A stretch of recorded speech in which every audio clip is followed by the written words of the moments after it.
In 1969, the United States connected 4 university computers together, an achievement marked by this hardware, the Interface Message Processor. This project, ARPANET, eventually became the Internet we know today. But 7 years earlier, a completely different blueprint was drawn up, a plan for a centrally managed nationwide computer network, designed not in California or Massachusetts, but in the Soviet Union. The architect was a Ukrainian mathematician named Viktor Glushkov.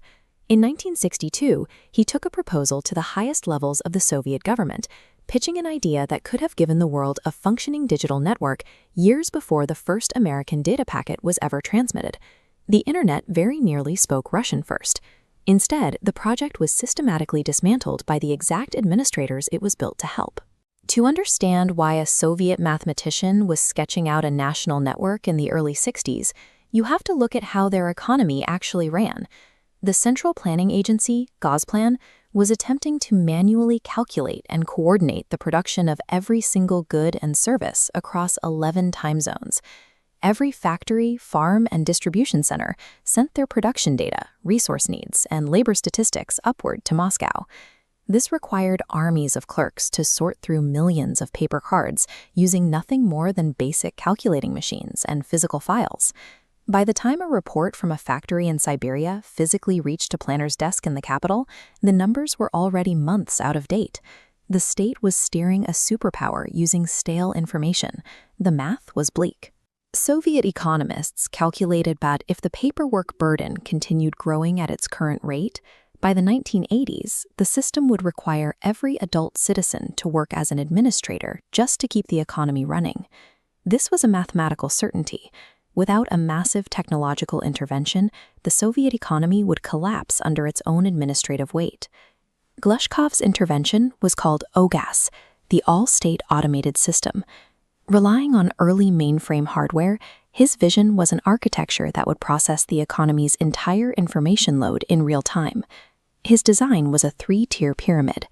At the base, 20,000 terminals inside factories transmitting data upward. These fed the middle tier, regional centers in major cities aggregating data. Finally, everything streamed to a single central computing complex in Moscow, generating instructions sent back down. He estimated the cost at 20 billion rubles.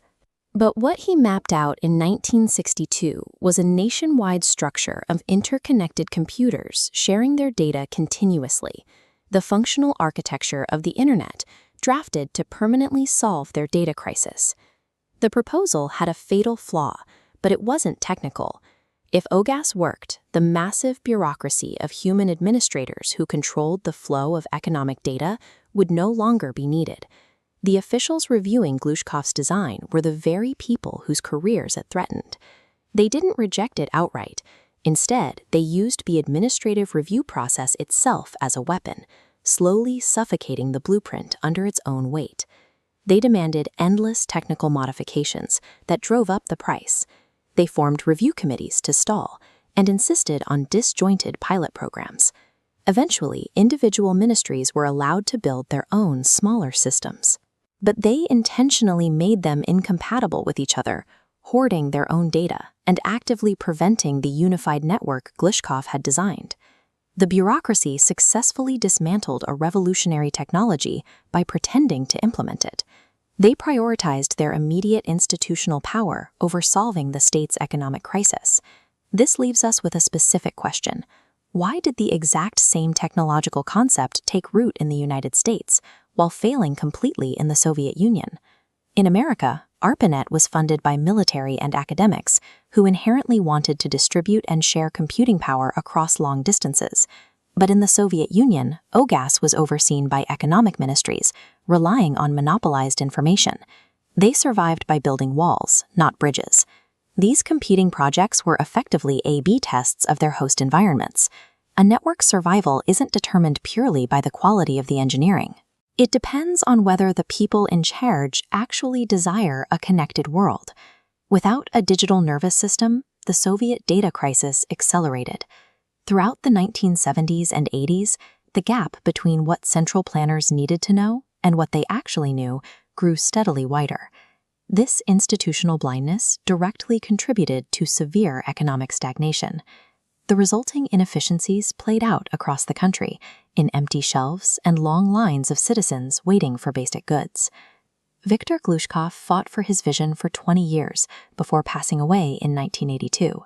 He never lived to see the American network evolve into the global internet he had accurately mapped out 2 decades earlier.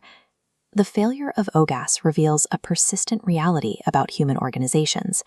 The greatest threat to world-changing innovation is merely a lack of brilliant ideas. It is the raw survival instinct of the very institutions those ideas threaten to replace.